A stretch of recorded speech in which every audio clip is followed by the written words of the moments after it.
14 ఏళ్లు సీఎంగా ఉన్న చంద్రబాబు ఎస్సీలకు ఏ రోజు మంత్రి పదవి ఇచ్చి పక్కన కూర్చోపెట్టుకోలేదన్నారు వైసీపీ నేత తెన్నేటి కిషోర్.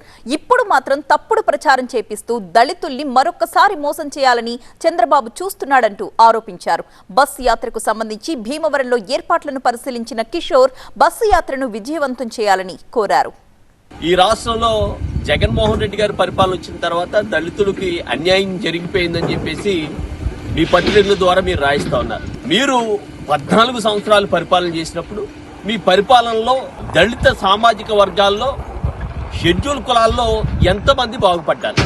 మీరు ముఖ్యమంత్రిగా ఉండగా ఎంతమందికి రాజకీయ ప్రాధాన్యత కల్పిస్తూ మీ పరిపాలనలో పాలి భాగస్తుల్ని దళితుల్ని చేశారు. ఈరోజు జగన్మోహన్ రెడ్డి గారు దేశంలోనే ఎక్కడా లేని విధంగా దళితులకు అనేకమైనటువంటి సంక్షేమ పథకాలు ఇస్తూ దేశంలో ఉన్నటువంటి 22 రాష్ట్రాల్లో 28 లక్షల మందికి దళితులకి ఉపకారం చేస్తే కేవలం ఆంధ్రప్రదేశ్ రాష్ట్రంలోనే 30 నుంచి 35 లక్షల మంది దళితులకు నేరుగా ప్రతి ఇంటికి ఉపకారం చేసినటువంటి వ్యక్తి జగన్మోహన్ రెడ్డి గారు.